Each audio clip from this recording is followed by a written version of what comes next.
1998లో Bharat official గా అణ్వాయుధాలను ప్రయోగించింది. Operation శక్తి గురించి మనందరికీ తెలుసు. ఆ తర్వాత మనం న్యూక్ టెస్ట్ చేయలేదు. మనల్ని చూసి పాకిస్తాన్ అదే ఇయర్ మే లాస్ట్ వీక్ లో న్యూక్లియర్ టెస్ట్ చేసింది. బట్ ఈ రోజు డొనాల్డ్ ట్రంప్ ఒక ఇంటర్వ్యూలో పాకిస్తాన్ సీక్రెట్ గా అండర్ గ్రౌండ్ లో ఇంకా ఎన్నో న్యూక్లియర్ టెస్టులు చేస్తోంది అనే సెన్సేషనల్ న్యూస్ ను అందరికీ ఇచ్చాడు. పాకిస్తాన్, చైనా వంటి దేశాలు కొండల కింద న్యూక్ టెస్టులు చేస్తున్నారు కాబట్టే వైబ్రేషన్స్ బయటకు రావడం లేదు అని ట్రంప్ ఇంటర్నేషనల్ మీడియా ముందు చెప్పాడు. ఇక లాభం లేదు. భారత్ శాంతి బాటను ఆపేసి మళ్ళీ ఆపరేషన్ శక్తి 2.0ను రీస్టార్ట్ చేయాలని చాలా మంది కమెంట్స్ పెడుతున్నారు. బికాస్ పాకిస్తాన్ దగ్గర న్యూక్స్ ఉండడం అంటే కోతి చేతికి రాయి ఉన్నట్లే. రేపు రోజు అణ్వాయుధాలతో వీళ్ళు మనల్ని బెదిరించగలరు. డొనాల్డ్ ట్రంప్ మాటలు నమ్మొచ్చా? ఈ రోజు మాట్లాడింది రేపు మాట్లాడు కదా, ఈ వ్యక్తి చికెన్స్ అవుట్ కదా అంటే డొనాల్డ్ ట్రంప్ మాట్లాడే విషయాలన్నీ నిజాలే. నా దగ్గర కొన్ని పాక్ వీడియోస్ ఉన్నాయి, ప్రూఫ్స్ ఉన్నాయి. ఈ వీడియోలో క్లియర్ గా ఉంది. అక్టోబర్ 16వ తేదీ సాయంత్రం 5:30 గిల్గిత్ బాల్తిస్తాన్ కరంబీర్ వ్యాలీ ఎజ్బీన్ విలేజ్ లో కొండల కింద ఎక్స్ప్లోజన్ జరిగింది. ఈ ఎక్స్ప్లోజన్ వల్ల కొండలు కిందకు పడ్డాయి, ట్రాన్స్ఫార్మర్స్ పోల్స్ ఎగిరిపోయాయి, ఇంటి పైకప్పులు కిందకు పడిపోయాయి, దట్టమైన పొగలు గాల్లో కనిపించాయి. అందరూ పిడుగుపడింది అనుకున్నారు, బట్ ఆ ఎక్స్ప్లోజన్ లో కెమికల్స్ ఉన్నాయి అనే వార్త పాక్ మీడియా బ్రేక్అవుట్ చేసింది. ఈ టెస్ట్ చేసిన 2 రోజుల తర్వాత అసీం మునీర్ భారత్ కు వార్నింగ్ ఇచ్చాడు. There is no space for war in nuclearized zone అనే వార్నింగ్ ఇచ్చాడు. భారత్ పై అణ్వాయుధాలు వేస్తా అన్నాడు. డొనాల్డ్ ట్రంప్ చెప్పే మాటలకు ఈ వీడియోకు మధ్య లింక్స్ ఉన్నాయి, డాట్స్ అనేవి కనెక్ట్ అవుతున్నాయి. అఫీషియల్ గా ఇండియా దగ్గర 180 న్యూక్లియర్ వెపన్స్ ఉంటే పాకిస్తాన్ దగ్గర 170 ఉన్నాయి. ట్రంప్ చెప్పింది నిజమైతే పాకిస్తాన్ ఇండియాను దాటి మనకంటే ఎక్కువ ఆయుధాలను తయారు చేసుకునే పనిలో ఉంది. భారత్ న్యూక్లియర్ టెస్టులు తిరిగి రీస్టార్ట్ చేయకపోయినా, పాకిస్తాన్ ను న్యూక్ టెస్ట్ చేయకుండా ఆపకపోయినా మనకే ప్రమాదం. మళ్ళీ ప్రపంచంలో న్యూక్లియర్ రేస్ మొదలైందా?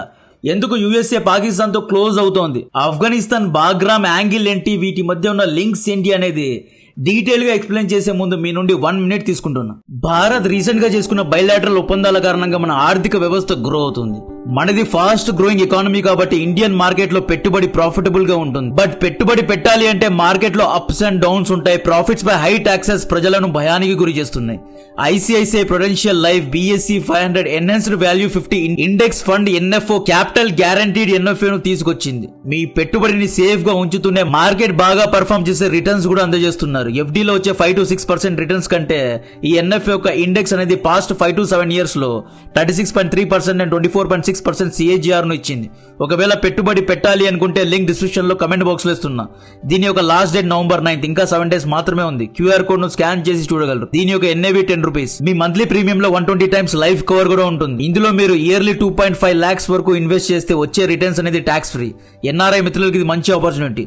నెల 18,000 ఇన్వెస్ట్ చేస్తే 2 కోట్ల వరకు రిటర్న్స్ ను పొందగలరు. దీని యొక్క లాస్ట్ డేట్ నవంబర్ 9th, ఇంకా 7 days మాత్రమే ఉంది. లింక్ ను డిస్క్రిప్షన్ లో కమెంట్ బాక్స్ లో ఇస్తున్నా. క్యూఆర్ కోడ్ ను స్కాన్ చేసి చూడగలరు. ఈ ఏజెంట్ ఇంటికి వచ్చి తెలుగులో మీ డౌట్స్ ను క్లియర్ చేస్తాడు. కస్టమర్ కేర్ సపోర్ట్ ఉంటుంది. తెలుగులో మీకు కాల్ చేసి మీ డౌట్స్ అన్నింటినీ క్లియర్ చేస్తారు.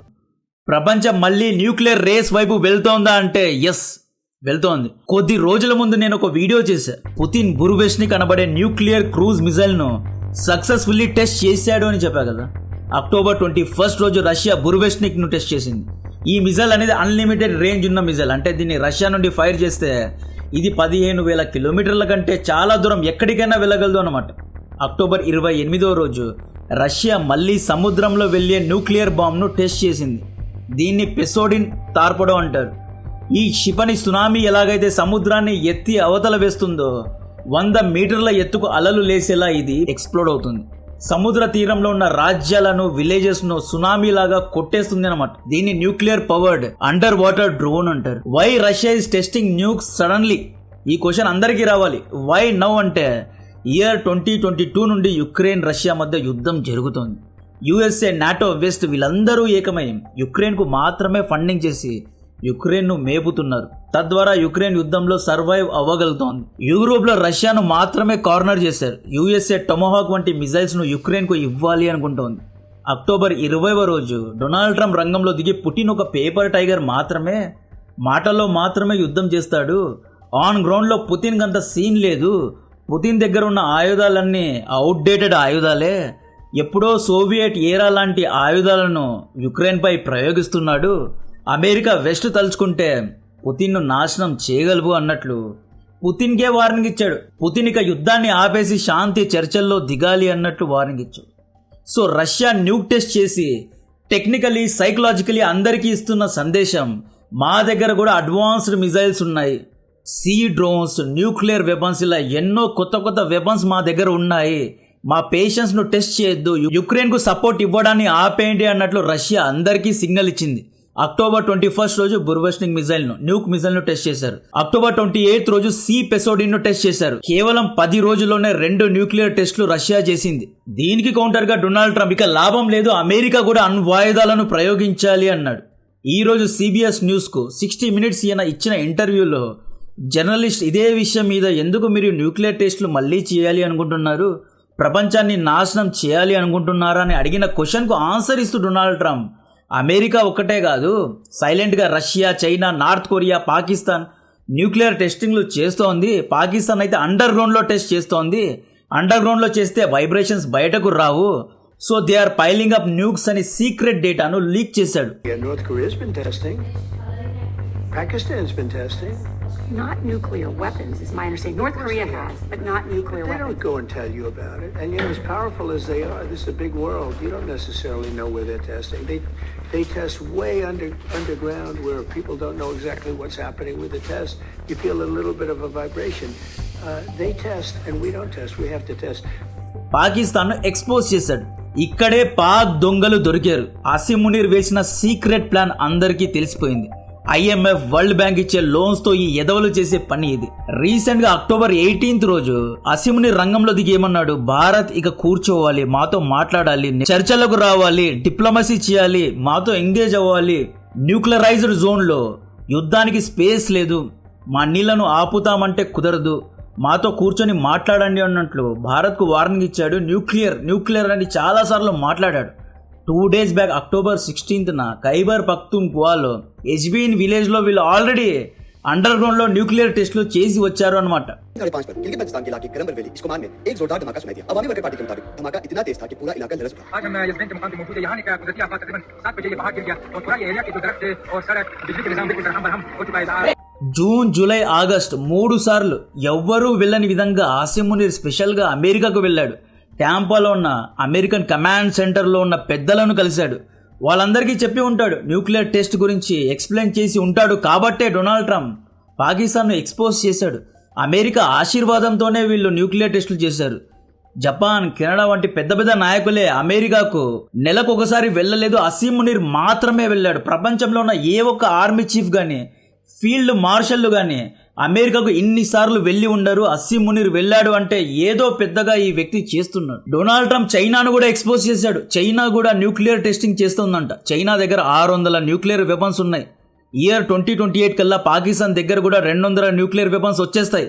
మన దగ్గర కేవలం 170 మాత్రమే ఉన్నాయి. న్యూక్లియర్ రేస్లో భారత్ వెనకబడి ఉందా?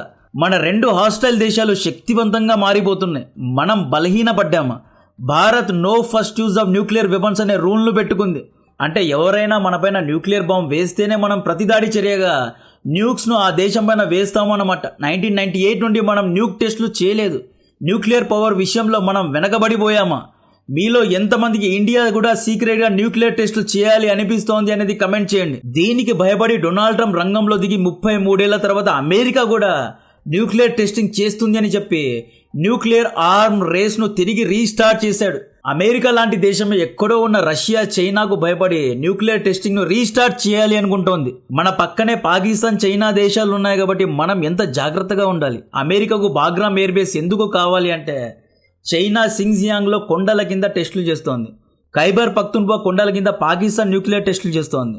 బాగ్రామ్ జింగ్జియాంగ్ ఖైబర్ పఖ్తూన్ఖ్వాకు దగ్గరలో ఉంది కాబట్టే ఈ 2 దేశాల యొక్క న్యూక్లియర్ టెస్టింగ్ పై నిఘాను ఉంచడానికి అమెరికా సడన్ గా బాగ్రామ్ పై కన్నేసింది. సో ఈ విధంగా ఆఫ్ఘనిస్తాన్ అనేది ఒక ఫోకల్ పాయింట్ గా మారిపోయింది. ఆఫ్ఘనిస్తాన్ ఎందుకు భారత్ కు ముఖ్యమంటే, ముంబై నుండి చాబహార్ పోర్ట్, అక్కడ నుండి ఆఫ్ఘనిస్తాన్ నుండి కజకిస్తాన్, ఉజ్బెకిస్తాన్ వంటి సెంట్రల్ ఆసియా దేశాలతో మనం వ్యాపారం చేయొచ్చు. $10 to $15 బిలియన్ మార్కెట్ సెంట్రల్ ఏషియాలో ఉంది కాబట్టే మనం ఆఫ్ఘనిస్తాన్తో ఎంగేజ్ అవుతున్నాం. బట్ పాకిస్తాన్ న్యూక్లియర్ టెస్టులు చేస్తే రేపు రోజున ఆఫ్ఘనిస్తాన్ను కూడా బెదిరించే ప్రమాదం చాలా గట్టిగా ఉంది. ప్రపంచ వ్యాప్తంగా ఎవరు న్యూక్లియర్ టెస్టులు చేస్తున్నారు అని గమనించే బాధ్యత ఎవరిది? Global monitoring centres they. దీన్నే CTBTO, ఇంటర్నేషనల్ మానిటరింగ్ సిస్టమ్ అంటారు.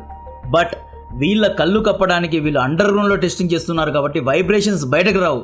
సిటీబీ కూడా దీన్ని పసిగట్టలేకపోతోంది. చైనా పాకిస్తాన్ను డొనాల్డ్ ట్రంప్ ఎక్స్పోజ్ చేశాడు, మంచిదే చేశాడు. ఇకనైనా భారత్ ముందు జాగ్రత్త చర్య తీసుకుంటుంది అనుకుంటున్నాం.